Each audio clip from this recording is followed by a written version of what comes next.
अच्छा, तो अब यहाँ से बताइए, यहाँ से आगे कौन से नाम चुन करके लाए हैं आप इस बार?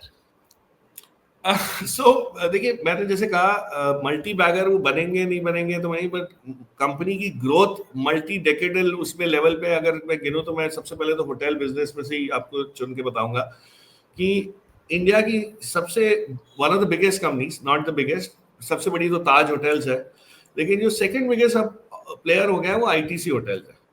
अब मजे की बात यह है कि आईटीसी पेरेंट में से टुकड़ा आपको मिला, आपको 10 शेयर के सामने एक शेयर मिला, आपने जिसको कहते हैं हासिल कर लिया। जिनको होटल बिजनेस में एलोकेशन नहीं चाहिए था उन्होंने निकाल भी दिया। तो जब लिस्ट हुआ तो काफी उथल पुथल रही, इसमें उतार चढ़ाव दिखा, वॉल्यूम्स भी बहुत हाई थे और अब एक लेवल पे आके मेरे ख्याल से 180 का हाई बना के वो स्थिर हो चुका है। अब मेरे ख्याल से 165-70 की जोन में होगा, मैं देखा नहीं है, बट अर्निंग्स ग्रोथ की बात करता हूँ जी, आज अभी आईटी। इस समय का बंद जो है वो 167 का है, 167। हाँ जी, वही वही तो वो उस जोन में स्टेबल है। अब मजे की बात ये है राजीव जी कि ITC is the second biggest player. ये 35,000 करोड़ की मार्केट कैप से नीचे है और इनकी जो क्षमता है और इसके जो हम वैल्यू कर रहे हैं इनके, अगर आप जो प्रॉपर्टीज को और रूम्स को और जो कैश फ्लोज को अगर वो करें तो ये ताज होटल के कंपैरिजन में, अगर ताज 2.8 बुक वैल्यू पे है तो ये शायद मेरे ख्याल से 1.8 या 1.6 बुक वैल्यू पे, मतलब इतना डिफरेंस इसमें वैल्यूएशन में ही है। उसका रीजन है कि इसको होटल के तौर पे किसी ने समझा ही नहीं है, अभी तक इसकी हिस्ट्री नहीं हुई है। तो आज ये बच्चा पेरेंट्स से दूर होके, अलग होके एक अपनी साख बनाना शुरू करेगा, 2-3 साल लगेंगे, लोगों को समझ आएगी। हाँ, जब भी मैं आईटीसी की बात करता हूँ ये मेरे को ये बताया जाता है कि बैट करके जो कंपनी है इनकी, आईटीसी की जो parent company British American tobacco group, उनको इसमें इंटरेस्ट नहीं है तो वो तो बेचने आतुर है, बिल्कुल आतुर रहेंगे।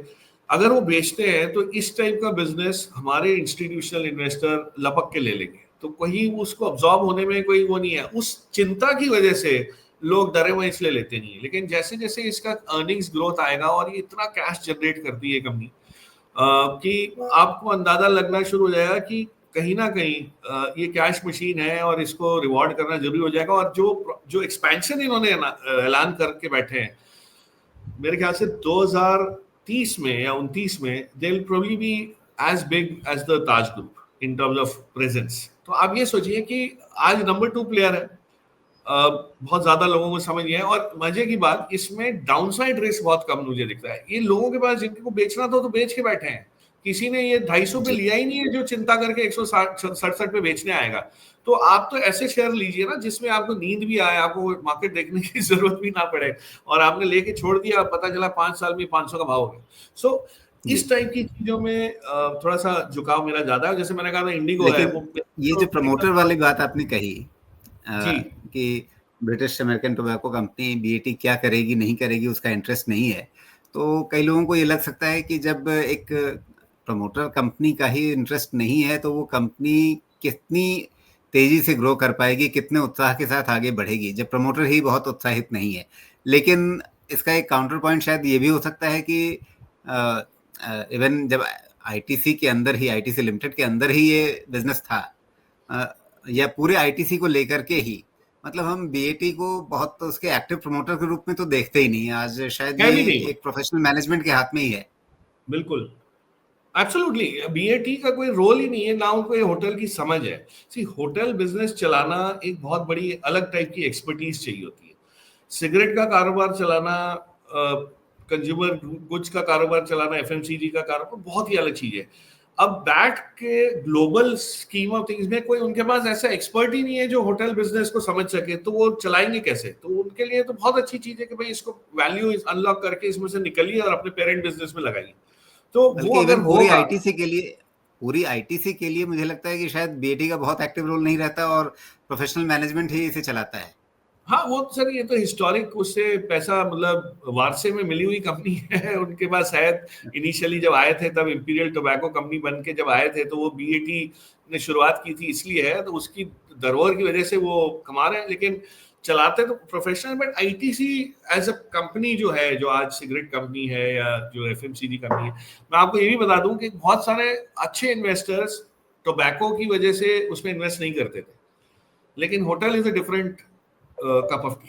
मतलब होटल्स में ना इन्वेस्ट करने का कोई कारण नहीं है, तो हाँ, उस एक वजह सिन से मनी वाला कहीं पे हाँ भाव आ जाता है। हाँ एब्सोल्युटली। सो इसमें ना टैक्सेशन हमेशा पास थ्रू होता है आपको, जैसे मतलब अगर टैक्स बढ़ेगा नहीं बढ़ेगा घटेगा तो कोई वहां, तो आप एक सबसे बड़े प्लेयर थे टोबैको इंडस्ट्री में, आप ही थे, और तो दूसरा तो गॉडफ्रे फिलिप्स है जो छोटा प्लेयर है। सो होटल में ऐसा नहीं है। और आप होटल बाकी बिजनेसेस भी देखिए, बहुत सारी अच्छी कंपनीज आई है पिछले 2 साल में। एक सामी होटल्स करके आया है, उससे पहले लेमन ट्री आया था। लेमन ट्री की Q2 के नंबर्स जिस टाइम आए थे, आपको ख्याल होगा 110 115 तक पहुंच गया था।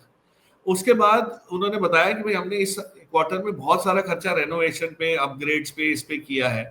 अब वो उसका हम लोग को उसके फलस्वरूप थोड़ा सा इस पे प्रेशर रहेगा बैलेंस शीट पे, बट आगे चल के हमको इंप्रूवमेंट दिखेगा। जब इंप्रूवमेंट आना शुरू हुआ 4 महीने बाद, तो मार्केट गिर गई, लेकिन वो ऊपर जाके वापस वही लेवल पे।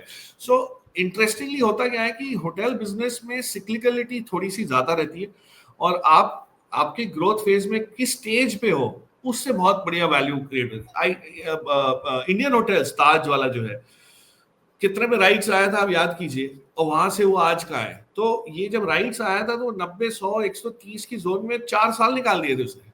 और मुझे याद है मेरे पास वो शेयर हुआ करता था उस समय से, और मैं सोचता था ये इतनी अच्छी चीज है, चलती क्यों नहीं है। अब जब चलना शुरू हुआ तो उसको 750 पहुंचने में सिर्फ 1.5 साल लगा। सो ये इस टाइप की चीजें आएंगी।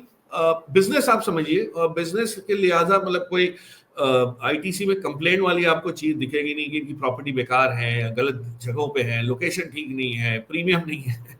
सो ऐसा कुछ नहीं। बिल्कुल।